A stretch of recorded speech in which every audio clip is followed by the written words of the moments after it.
watching Screen Junkies Central. Today's episode is brought to you by T-Mobile, the uncarrier.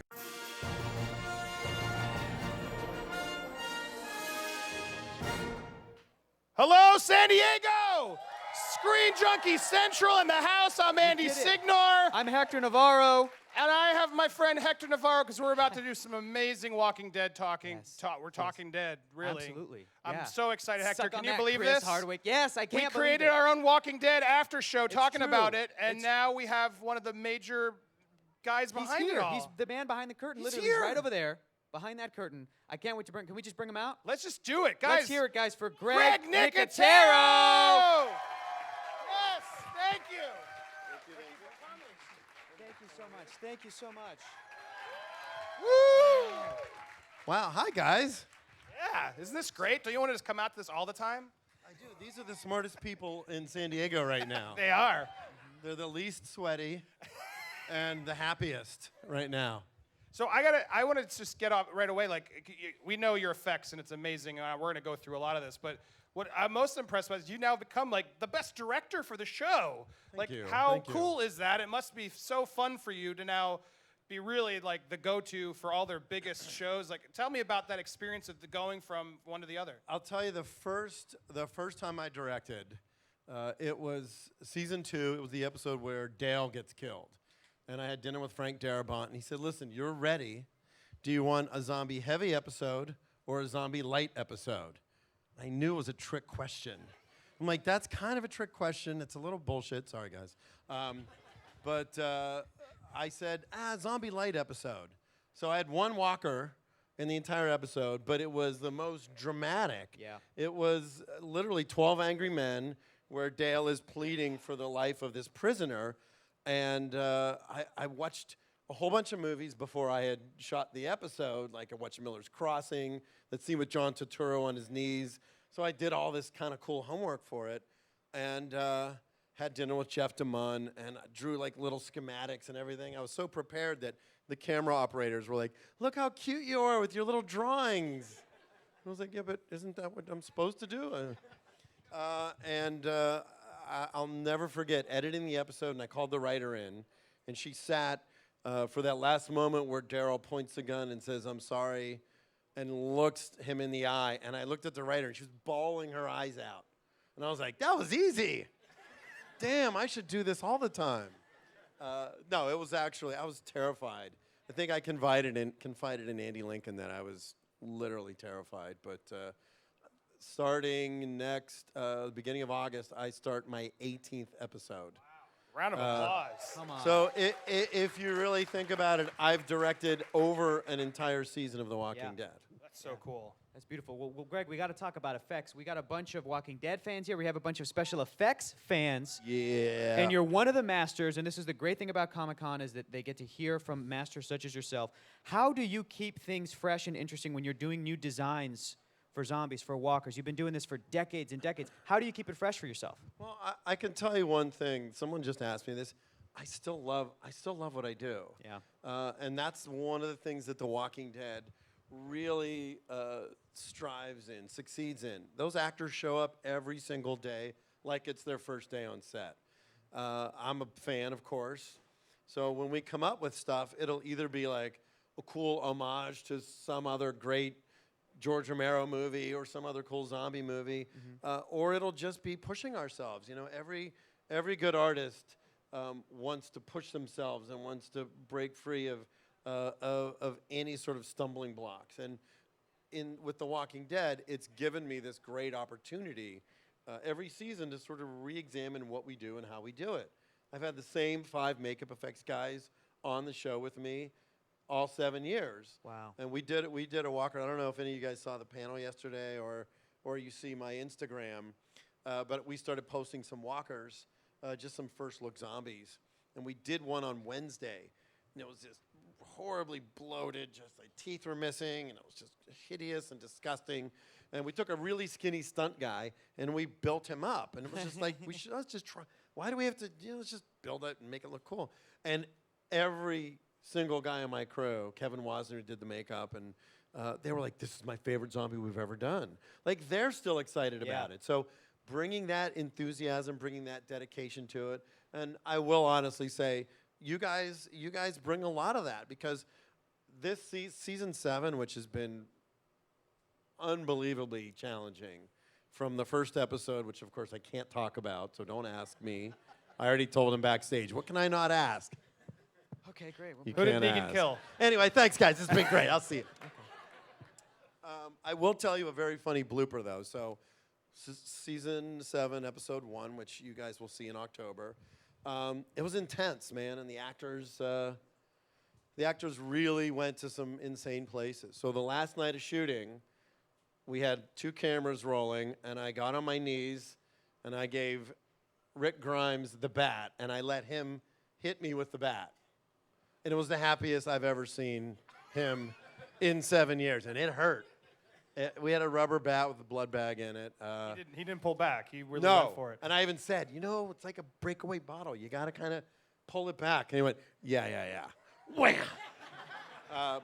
But it was just, you hear about these directors who they want to put themselves in the same place that the actors are going. And that episode was intense. So at the end, I'm like, all right, you know what, guys? I know what I put everybody through. You get a free shot. You get one. And I got on my knees with Lucille right there, and I'm like, all right, and we filmed it. So I have footage of it. So, of course, I said if we really wanted to torture people, we could have just been, oh, you want to know who he kills? And then just show the clip of me, and then that's it. Yeah, it's been amazing, and it's fun to just keep coming up with great stuff, and the writers come up with some really fun gags, and we don't want the audience to see the same zombie makeup season after season, so we push ourselves to come up with like, oh, well, maybe there's a guy who's trapped in a sewer, or maybe there was a guy, so we actually use the storylines to push forward our design sense, and it works great. Well, since you brought up that ending, I was going to say, I kind of want to go there, because that frustrated a lot of people. Like, and you were there making that choice. Like, how was the conversation about making the choice of not seeing who he hit? It's interesting. Was there a struggle? Or was it, no, it has to be this No, we had a discussion about it, but honestly, of the 20 million people that watch the show, the ones that get angry because they care, they're just loud. And louder than most of the people who just enjoy the show and are like, I want to go on this ride. I like going on that ride. That's the ride. I mean, I love Game of Thrones, man. And I'm on it. And I don't ever remember, like, yelling at my TV. I was just like, this is amazing. I can't wait to see what happens. So, it's all about the story. Yeah. What happens in the first episode propels the surviving characters into an entirely different place. And that's what the season is about. That's exciting. So you have to start there. Yeah. If you would have started at the end of last season, you would have picked up sort of halfway in the middle of a sentence, and it would have felt awkward. So it's something that I believed in. Yeah. And knowing how that moment affects every surviving character. And what I love about did you guys see the trailer yesterday for Walking Dead? It's pretty fun. We intended the trailer to feel like a Star Wars trailer, where it's introducing the new worlds. We have the Sanctuary, and we have Hilltop, and we have the Kingdom. And all of a sudden, you're realizing what Rick realized at the end of last season, which is the world was way bigger than he imagined, and he has zero control. I think what's gut-wrenching about that moment is it's the first time, and this is the note that I gave Andy when I was directing that scene. This is the first time we've ever seen Rick Grimes scared. He is actually feeling fear, and he's never felt that before. So you have to feel that. And so for this season, if you thought that he hit rock bottom, he's got further to go. And watching these people go there in the first episode. So we really wanted to sell season 7 on the promise of this bigger world, this larger world. Good guys, bad guys, not so bad guys. And for me, it's exciting because it's new territory. Yeah. And we're excited that, there was a little bit of reaction to that moment, but truthfully, a week and a half, 2 weeks later, it was all gone. And people that were vocal about it kind of went, it was a really good episode. And am I pissed I have to wait? Yeah, but that's okay. I still want to see what happens. So. Well, just going off of all those great new elements you just mentioned, they're going to be introduced in the new season. I know we've talked about this before. The art of adaptation is such a fascinating thing to look at. What kind of conversations do you guys have? What do you pick and choose to adapt faithfully or to change up from the comic books, from the source material? Because you have that fantastic source material. Yeah. What are those types of conversations like? Well, it's interesting because you have the iconic moments, but you also have to figure that everybody here probably has read the comic book and sort of has an idea of where the comic book is going. Mm-hmm. But the truth is, we want the show to feel like its own entity and its own animal. So we will take iconic moments and we might tweak them a little bit or just adjust them. Like Herschel's death in the TV show was Tyrese's death in the comic. Right. Every once in a while, right, we'll sort of switch things up. But we don't want people that read the comic book to feel like, oh, we're just getting a panel-by-panel adaptation either. And I've done that. A couple episodes that I directed, the mid-season premiere last year, No Way Out, which was when the giant zombie attack in Alexandria, and Daryl blows everybody up with the rocket launcher. It was fun, by the way. Yeah. But, we had the moment where Carl got shot in the eye and where Jesse's killed. And we recreated those moments because those were iconic moments in the comic book. But then, we spin some other things. So we are very conscious about that. But, as you saw in the trailer, we get to see Ezekiel. We get to see Shiva. That was an episode that I directed, so I got to sort of introduce Kari Payton into the world. And the funniest thing is he flew to Georgia, and we had dinner, and he got the part, but, you have to sign all this paperwork. Like, you can't talk about it. So he was like, I haven't talked for 6 weeks about it. He literally exploded at dinner because he was so excited about the character and his ideas and what he wanted to do. But he was sitting in Los Angeles like, I can't say anything to anybody about what I'm doing. Yeah. So we were excited yesterday because now we got to announce it and everybody sees him and it's fun, man. It's challenging and it's crazy and it's rough and the shoots it gets harder every year. Never gets easier on the show, but do you have a favorite character? I love Glenn. I do. I mean, So does that small child right there. Man. Loves Glenn.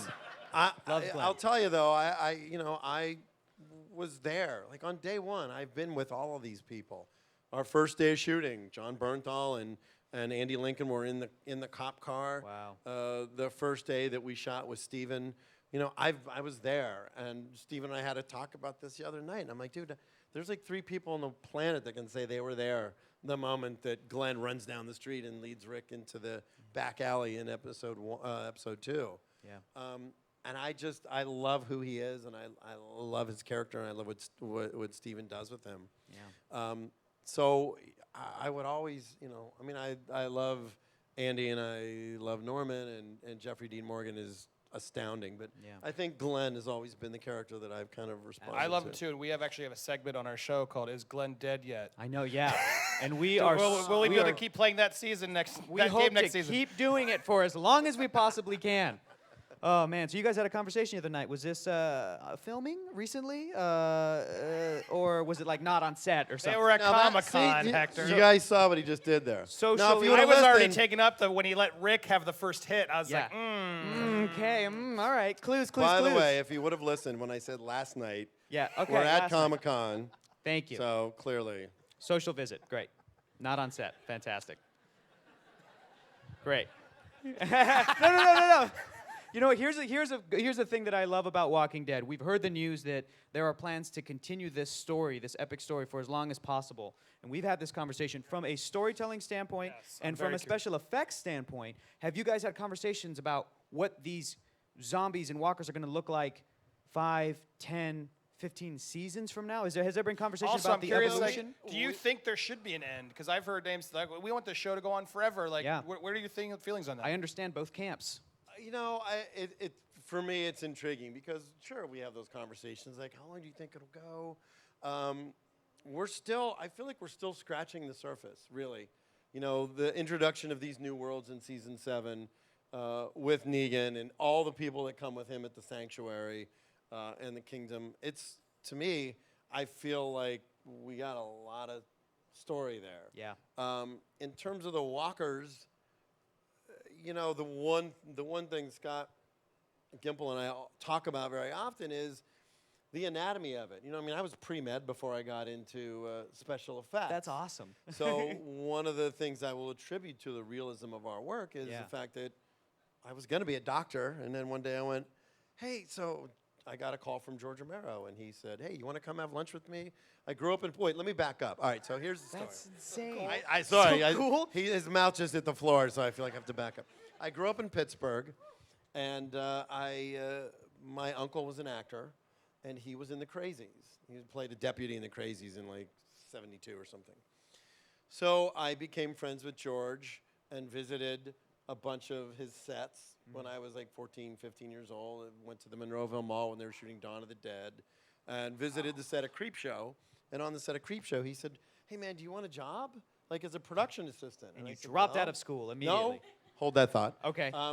No, but I said, you know, let me, I'm just about to go away to college, and I'm pre-med. Thank you very much. Yeah. And then 3 years later, Day of the Dead gets a green light. So I drive downtown to have lunch with George, and he goes, hey, man, I just have some news. You know, we got a green light on Day of the Dead.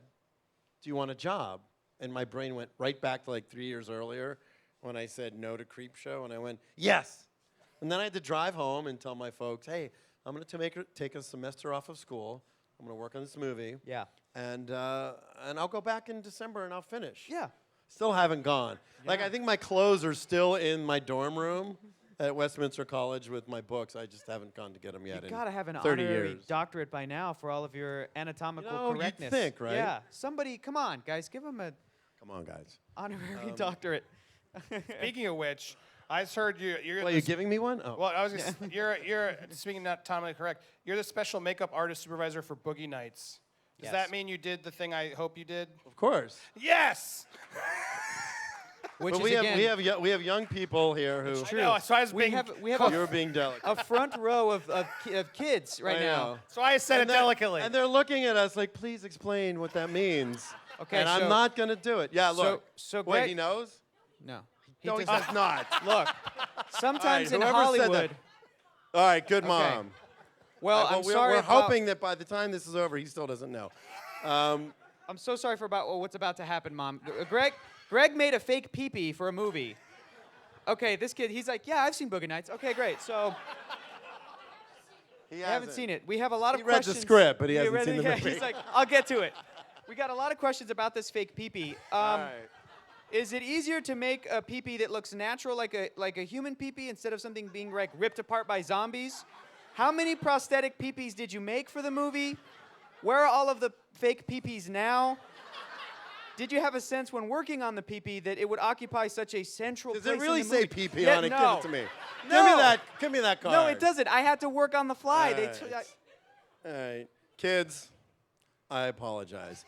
But, okay, number one. yes. We had, sorry, Mom. We had, there's a lot of photos available. Okay. So we had PPs. reference, and we had to do several camera tests with Heather Graham. And the camera tests were, L-shaped or, whatever direction you needed it to point. We Yeah. tested it. Sure. And in terms of where they are, Howard Stern has one. Really? I went on the Howard Stern show, and he was going on and on about Boogie Nights, and so we presented him with one. Oh my gosh. I missed that And there's another one. In the Smithsonian. Ironically, no, good idea. Yeah. Right next to Archie Bunker's chair, Yeah. and the Enterprise. That'd be like Yeah. an alien ship flying by. Popular culture. That's right. Ironically, there's one under the front seat of my car. Because I had one made, and I had it shipped down to give to Andy and Norman because they wanted to pull some pranks. Yeah, they're prankers. And I realized like 3 months ago that it's still in the box. So if I get pulled over in Georgia, I'm not quite sure how I'll Can you I step will out of the explain car, that. sir? Can you step out of the vehicle, sir? Is What's there- this in do you the have any box? hidden weapons in the car? Do you have any sort of... Well, no. You also did Gus Fring's blown up face in Breaking Bad, Yes. which is so cool because I think so many people thought that was digital, But that was real. Some applause. Well, thank you. Come on. That was Gus Fring's right cheek just apologized and applauded. No, Walking Dead opened some doors for us. Yeah. On Breaking Bad. Michelle MacLaren, who directed on season 1, called me and said, "Hey man, so I'm directing on Breaking Bad, and we'd love for you to come in and do a couple gags." I hated to admit I hadn't seen the show yet. Yeah. And the first episode we did was the box cutter episode, where Gus cuts the guy's throat, and then Jesse and Walt have to put him in the barrel of acid and melt him. So they're like, "We can't tell you who it is," and I'm like, "I don't know, because I haven't seen the show. You could tell me any names, I wouldn't know." So it was interesting because we were dealing with Vince, and it was like, okay, well, we want to slash the throat, and we want some blood to gurgle over, and we want another blood to spray so that we can hit Aaron and Brian with the blood spray. So it's interesting. I mean, if you really think about, these are the conversations I love having at restaurants where you're sitting next to somebody. Okay, so if you cut his throat, where do you want the blood to go? And there's an old lady at the next table going. Yeah. So we put one tube underneath the prosthetic. We had done it on Inglourious Bastards as well. So what happens is you have the prosthetic, and you put the slit high, and the tube's underneath. So when the blood fills up, and then flows over, so it kind of bubbles out. So we had one tube there, and then we had a second tube that had a little arterial spray. So we had two different ways of pumping the blood. So from that moment on, it was like every gag they had, they called us. And cool. So for that particular thing, for Gus's gag, he came in. We did Giancarlo came in. We did a head cast of him. We sculpted the prosthetic, and then we sculpted a fake head so we could actually get the depth. So the prosthetic was on his face, but anything that went deeper than his real skin, visual effects composited like chunks of his cheekbone and blown away. So it was a combination. So what you guys built? Wow. Of what we built, and then visual effects took that, and of course they did an Emmy panel, and Vince, we put Gus's head on the table during the panel. So of course Vince has one, and Bryan Cranston's like, "How do I get one of those?" So I've made, like, Aaron Paul has one, wow. Vince has one, and of course Giancarlo has one. I called Sony because I wanted the wardrobe, because I wanted it standing in the front door of K&B. So when, like, the FedEx guy walks in, there's just him like. Well, there's so many things to talk about. I know, man. I wish we had more time. You've done so many films with Tarantino, and I know Tarantino fans in the house, right? I just want to hear a little, like, what is that like, and does that?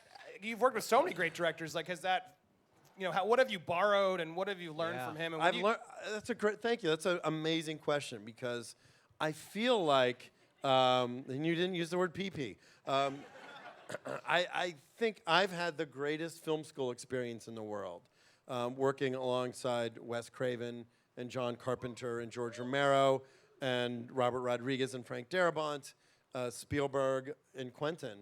And I've taken something away from every one of them. And as a director, I feel like I've been able to sort of mold my style based on what I've learned. As an example, in Inglourious Bastards, in the La Louisiane scene when they're doing the 3 versus the 3 and the big shootout. So we spent 4 weeks shooting that scene. And Quentin rehearsed it with the actors, and then you'll do something else where you shoot it in 2 days. So I feel like what I've learned from all of these directors and what I've taken away from them has shaped who I am as a filmmaker, and that's tremendously exciting to me. And the fact that now, for me, to be able to give back to these guys, special effects or movie makers or whatever they're going to be, they've been taking they're notes. being inspired now by the stuff that I do, just like I was inspired by the stuff they do. So to me, that's the greatest compliment when somebody comes up and says, "I want to do makeup."